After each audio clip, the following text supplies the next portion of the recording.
A sneak peek at the HyperDrive Thunderbolt 3 USB-C hub for the MacBook Pro.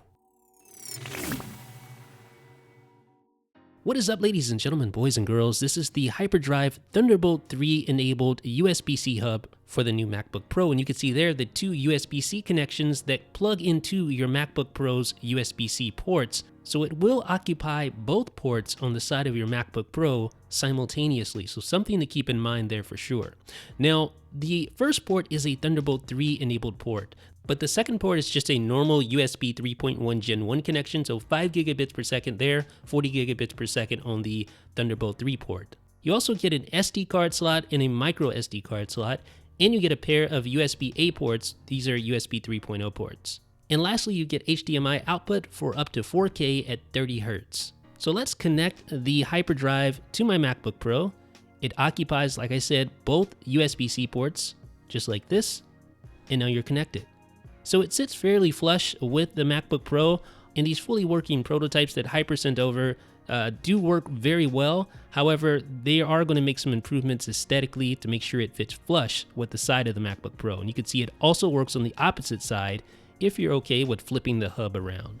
Okay, so now let's make some connections. I have my power connector, my 61 watt charger here. If you try to plug it into the USB-C port, nothing happens. So you don't get charging through the USB-C port. You can only charge through the Thunderbolt port, which is kind of a bummer because that means if you have a Thunderbolt device connected that doesn't have pass-through charging, you won't be able to charge through this hub. Probably not a big deal if you're a MacBook Pro owner with 4 Thunderbolt 3 ports, but something to keep in mind nonetheless.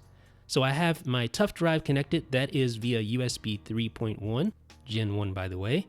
I'm going to plug in the SD card slot here. It's a little awkward, it's a little tight for the SD card, adding it and removing it. There's just not a lot of clearance there to play around with.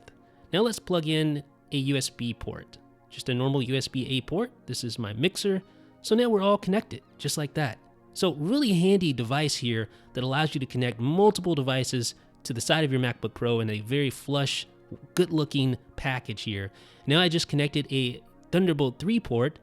So you can see I have all these devices connected at once. This Thunderbolt 3 port is actually connected to a hub that allows me to get full 4K output, as you can see there, at 60 Hz. Now this is pixel doubled, so you're only seeing 1920 by 1080p, but trust me, it is 4K at 60 Hz. So that is cool. So you can also see Thunderbolt 3 connectivity, which is going to my 4K display via a hub.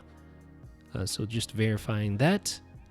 And then lastly, let's check out USB, because you're able to maintain full USB 3.0 throughput at 5 gigabits per second, even with 4K at 60 Hz, which is something that other hubs obviously weren't able to do because they were USB-C only.